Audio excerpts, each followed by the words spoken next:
So today we're going to be talking about a pretty cool plugin that I was actually introduced to last week. It's very in line with some of the plugins that I've been doing with mastering. Mastering's a very unique thing, and I don't want you guys to take these plugins and say, "Oh, that's the end all. Why would I ever pay a mastering engineer again?" Mastering right now is how I make most of my living. So you support my channel and support me by sending me mastering work. So I don't think we should promote this as a business to these being end-alls. Mastering room, I take a lot of respect in the mastering room. And these are tools that can help mastering engineers, and they can also help artists at home. So as a business, I think we need to support these ideas, and we need to support one another as far as the profession. Because at the end of the day, I think it's the engineer. I know it's the engineer. I mean, so we have so many amazing creative people on this planet. Now this is cool. This is a cool plugin. Okay, so it's gonna tie into the mastering plugins that I would highly recommend. And this one came about like a week ago, and I go, you know what? That's actually a really cool one, because when you're learning audio, I remember when I was like 16, I would take my CDs out to like the garage. Okay, this is how much I didn't know. Okay, so so the garage is horrible. Okay, and it had a boom box. And I remember going out to that garage and putting a CD in and going, man, that's muffled. You know, that doesn't sound like so-and-so's record. I was challenging myself to make it sound good in a really bad place, but I didn't understand acoustics at the time, so I kept doing it and kept doing it and kept doing it. Moral of the story is I didn't have enough education to understand the whole frequency curve and how it works and how much bass and how little bass, and that is dependent on each song. So I'm not saying this plugin or the other plugins like the Pro Audio DSM, the F6 RTA, stuff like that. I'm going to cover all these. But the ceiling of sound, what's so impressive of this is I've heard of plugins like this, and I've used plugins like this, but the way that they changed the curve, it was really unnatural. Now, I do believe that this is dependent on the conversion and the digital part of your studio, your computer, and so forth. So that is your relative sound. Now, if you have a mastering converter and you're in that market, you're probably going to print it at a much higher level.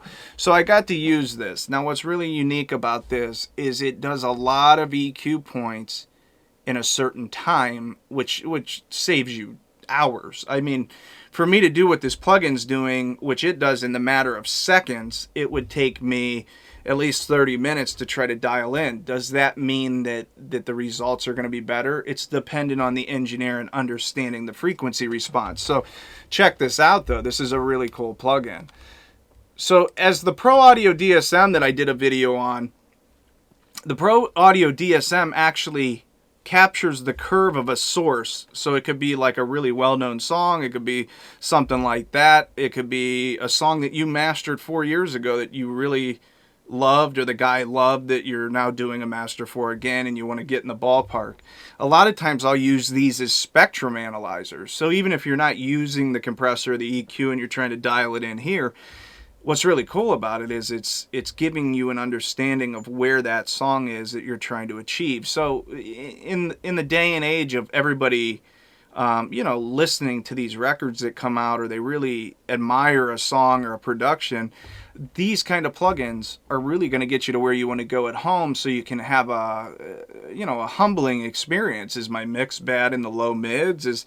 Why is mine so much more muffled in that range? So what this EQ is going to do is it's going to tell you. So example, what I'm trying to say, so you can understand the power of this equalizer.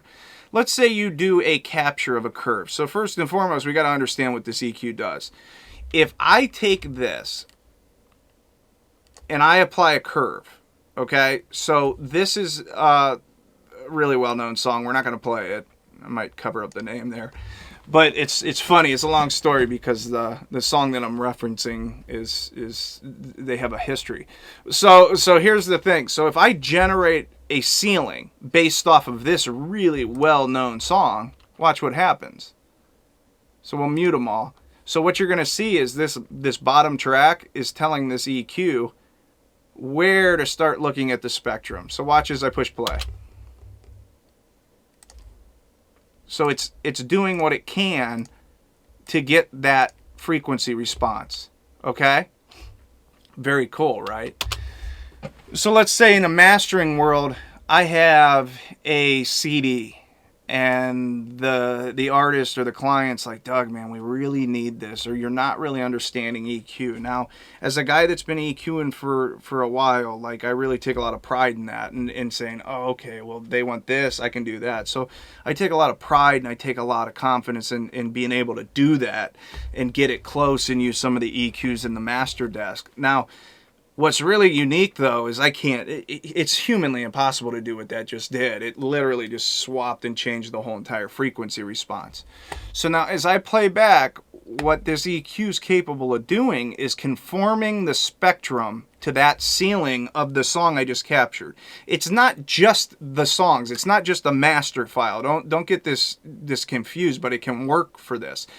So what you can do is now say, oh, okay, so I'm going to EQ this. I like this song. I like that song. So you're driving in your car to, work or whatever you're doing, and you go, man, that sounds really good. I like that. You can bring it into a session, capture the curve of it, then apply it to your song and see if it's relative to what you're doing as a mixing engineer. So what we're going to do is push play on this. I'll just make a section. I don't want to get in trouble for playing this whole thing back, but this is something we actually got to work on.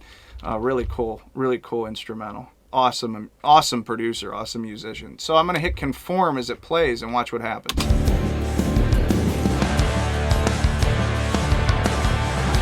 Off.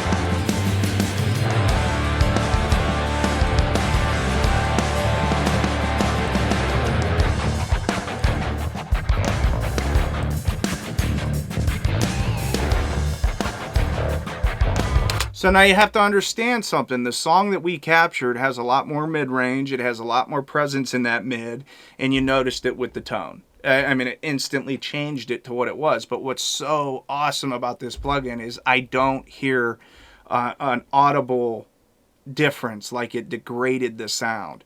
All I'm hearing is what it did to the frequency curve. So that's what I was saying at the beginning of this. If you're not really understanding what you're trying to achieve, then this could be something you have to get used to. So you might at first read a review online like, I don't know, man, it's not that cool. It could be a little wishy-washy. It could do this.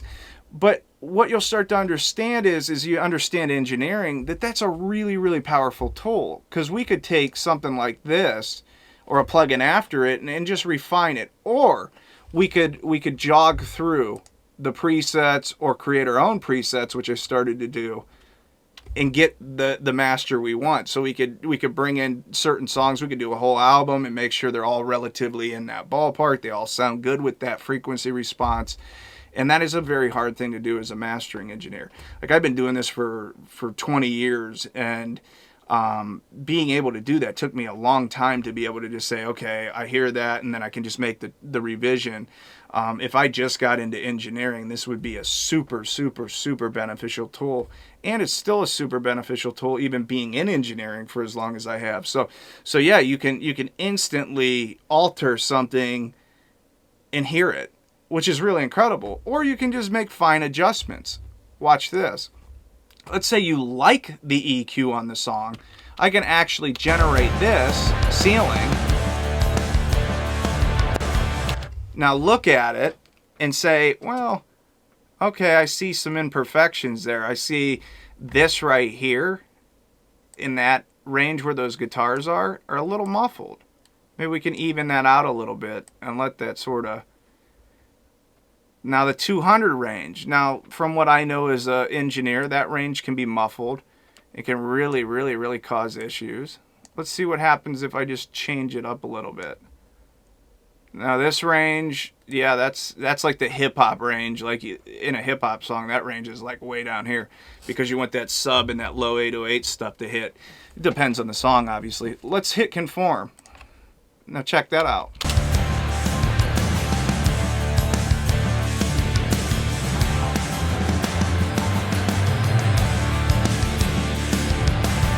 So very minor adjustments, okay? Now it's not this jazz pop thing. That's not what I'm adding. I'm actually adding my own curve. Now I'm using it like a basic EQ. So the artist the reason I did this is you don't have to totally alter the curve. You can take the curve that was given to you, generate off of it, and then say, oh, you know what? Yeah, maybe we could just add a little more of this, a little more of that. Why I like this EQ for that is it's very natural. It's very organic. This is a good video to do this. When you just add like a Q set, like a 7-band or something, I see a lot of new engineers doing this. They'll like do, and me included, when I was starting out, I would be like, oh man, I love that sound, and I would like jam this curve like this, and it wouldn't sound good at all, and I'm overdoing it. So I'd play it back,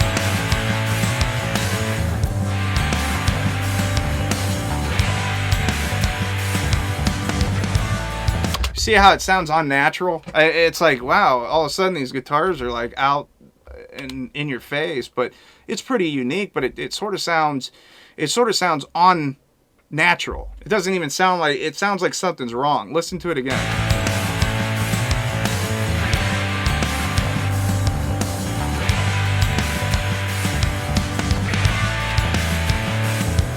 To me, in the speakers I'm listening to, it sounds a little weird. So let's say, well, we want to add some of that range. We want that range to be up a little bit. Let's try it.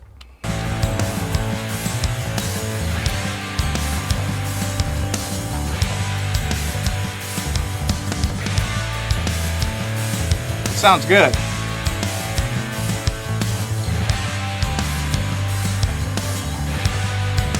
So what I'm saying is it's forcing you to do something actually natural. Something that comes natural with this equalizer is you're not just making like a drastic EQ bump here. You're not just saying, oh, let's just boost this, which happens a lot because these are the tools that we have, instead of really refining and making it sound very, what I would consider a lot more of a natural curve that happens with like a hardware EQ. This is a really cool plugin. So with that, I wanted to just give you a little rundown on it. My review on that is it's a cool, powerful tool for how much it costs. And you can really start to dig into what a frequency response is and see how you could make your songs better without changing the quality of it, which a lot of plugins have their own sound. This one really doesn't have a sound. So very impressed with the Pro Hyper EQ. So if you're in the market for an EQ that does something like that and can capture the whole curve, and you really want to try this stuff on your own in that regard, or just become better as an engineer, or work with a tool that's totally different than a lot of EQs, this Pro Hyper EQ should be on your list because it's really unique. So my name's Doug Jenkins. Wanted to give you a little bit of information on an EQ that came to my attention last week, and I give it a thumbs up. It's really unique. Peace. Stay safe out there. Stay home.